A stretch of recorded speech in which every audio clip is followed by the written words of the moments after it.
Aging is not terribly well understood. Scientists first proposed 9 hallmarks of aging in 2013 and then added a few more to make it a full dozen in 2023. These include things like telomere attrition, epigenetic alterations, mitochondrial dysfunction, and chronic inflammation. Just what you were going to say, right? As fascinating as all that is to me, we don't necessarily know everything that drives those changes. But we do know that low levels of physical activity can contribute to many of them. As I discussed last week, we evolved many different mechanisms in our bodies that only work or work best when we're moving regularly. Also, as we discussed, we evolved to prioritize energy conservation, partly by resting whenever we could, but also by getting fitter.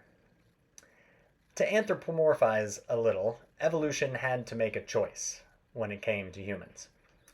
Calories were limited, so we could either have big, powerful brains or large, strong muscles.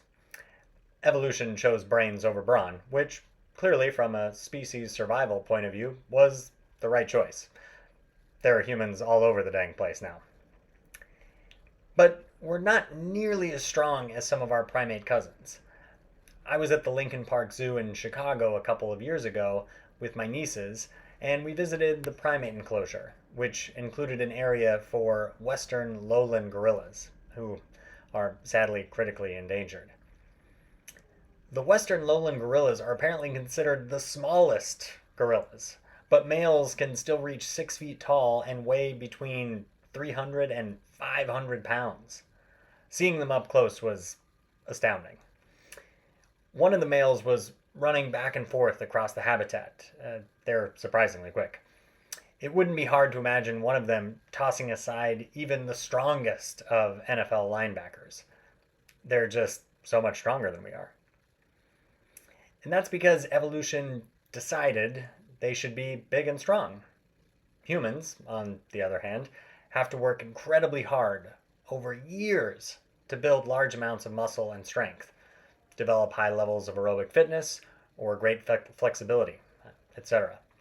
Muscle and all the other fitness adaptations, as it turns out, are metabolically intensive, which means they require a lot of energy to develop and sustain.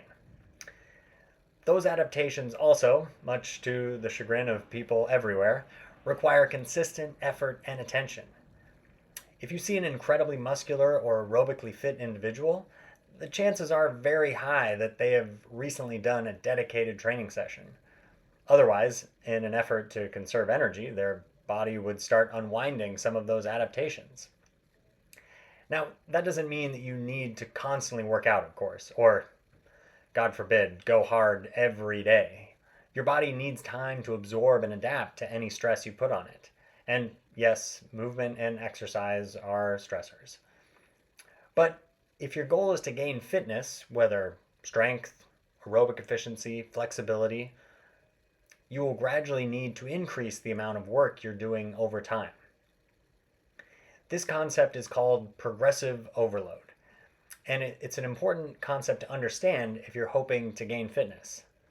Again, our bodies are focused on conserving energy. I mean, that's why we get fitter anyway. If you run a lot, your body effectively says, well, if we're going to be doing this, we might as well be as efficient as possible.